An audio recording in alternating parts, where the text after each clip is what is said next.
दिव्य आनंद। मनुष्य अनुभव करता है विविध आनंदों का। दृश्य जगत की वस्तुओं का उपभोग करके आनंद अनुभव करता है। अच्छा खाना आपको आनंद देता है, अच्छा पीना आपको आनंद देता है, अच्छे सोने की व्यवस्था आपको आनंद देती है, शराब आपको आनंद देता है, संभोग आपको आनंद देता है, धन आपको आनंद देता है, पद आनंद देता है, मान और सम्मान और प्रतिष्ठा आपको आनंद देता है, विविध विषयों से आपको आनंद मिलता है। और उस आनंद की विशेषता है कि बार बार वो परिस्थिति आपको आनंद नहीं दे सकती है, आपका मानसिक विकास नहीं कर सकती है। क्या मानव को आनंद को ग्रहण करना है सबसे बड़ी उपलब्धि है जीवन में? निस्संदेह नहीं।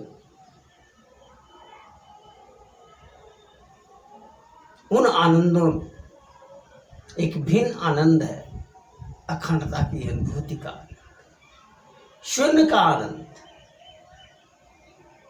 खालीपन का आनंद है।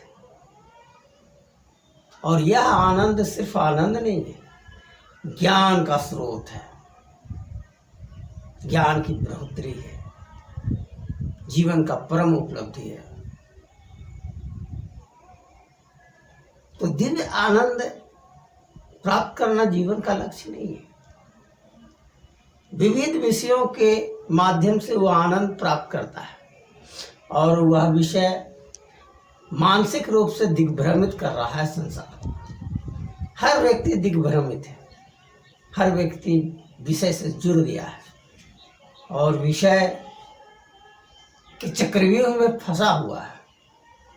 प्रधान विषय हमेशा बनता रहता है, बदलता रहता है। और यह प्रधान विषय का बदलना मृत्यु लोक का विचरण करना। मृत्यु लोक क्या है? विषय का बनना, प्रधान विषय बनना और उस विषय का छूट जाना। अभी धन प्रधान विषय है, धन का उपभोग किए और अकस्मात श्रेष्ठ पद के लिए आदमी प्रयासरत हुआ। आदमी श्रेष्ठ पद के लिए प्रयासरत हुआ और बच्चा बीमार हो गया तो बच्चे की स्वास्थ्यता उसके लिए प्रधान विषय हो गया। एक नारी मिली, वह नारी में आसक्त हो गया, प्रधान विषय बदल गया। हमेशा प्रधान विषय बदल रहा है और वह विषय में उपलब्धि हासिल करना, उसे प्राप्त कर लेना, उसे आनंद दे रहा है, अच्छा मौसम आनंद दे रहा है। लेकिन अखंडता का अनुभव, तत्व ज्ञान जीवन की परम उपलब्धि है और उस परम उपलब्धि से मनुष्य के ज्ञान की बढ़ोतरी होती है। विपरीत से विपरीत परिस्थिति में वह शून्य का विचरण करता रहता है। शून्य उसके लिए प्रधान रिश्तेदार हो जाता है, शून्य उसके लिए प्रधान विषय होता है, शून्य उसके लिए प्रधान धन हो जाता है, शून्य उसके लिए प्रधान पद हो जाता है, शून्य एक साधक के लिए प्रधान लक्ष्य हो जाता है, संकल्प हो जाता है, विचार हो जाता है और वह शून्य का विचरण करते रहता है। आम लोगों की तरह वह जीता है, लेकिन वह अखंडता की अनुभूति को प्राप्त कर शून्य में ही विचरण करता है। सामाजिक अव्यवस्था, सामाजिक रूप से जो संस्कार करने वाले विषय है, जिससे मनुष्य आहिस्ता आहिस्ता बंधता चला जाता है, जातीयता में बंधता चला जाता है,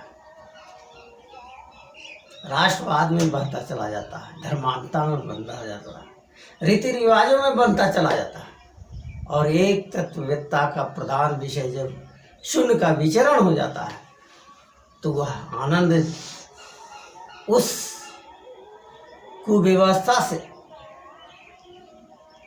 निकाल ले जाता है, गौण कर देता है। वो व्यवस्था जातीय व्यवस्था में एक साधक है और जातिवाद से मुक्त है, वह मुक्त है। उसके लिए प्रधान विषय तो हमेशा शून्य बना हुआ है। धन है, जब मनुष्य मृत्यु को प्राप्त करने लगता है तो उसे लगता है कि धन सारा व्यर्थ हो गया, पद सारा व्यर्थ हो गया, रिश्तेदार सारे व्यर्थ हो गए। लेकिन शून्य में विचरण करने वाला एक साधक दिव्य आनंद को भोगता हुआ वह मृत्यु को आनंद के साथ गले लगाता है। विविध परिस्थितियों में वह हमेशा आनंद में रहता है और संसार की जो समस्याएं हैं उससे जूझते हुए भी वह बहुत ज़्यादा उससे नहीं जुड़ पाता है। उससे जूझते हुए आहिस्ता आहिस्ता से उनको निकाल लेता है। यह अखंडता की अनुभूति है, यह दिव्य आनंद है। हर आनंद को एक दिन नष्ट हो जाना है, लेकिन जो अखंडता की अनुभूति है, जो देश और काल से परे अनुभूति को कर देता है, यह जीवन की सर्वोच्च अनुभूति है। और हर एक व्यक्ति को उस सर्वोच्च अनुभूति को प्राप्त करने की कोशिश करनी चाहिए। उस अनुभूति को प्राप्त करने के लिए व्यवस्था द्वारा अनुकूल परिस्थिति प्रदान करने की जरूरत है। और मनुष्य अखंडता की अनुभूति से जो आनंद प्राप्त करता है वही निश्चित रूप से सर्वश्रेष्ठ आनंद है, सर्वश्रेष्ठ आनंद है, सर्वश्रेष्ठ आनंद है।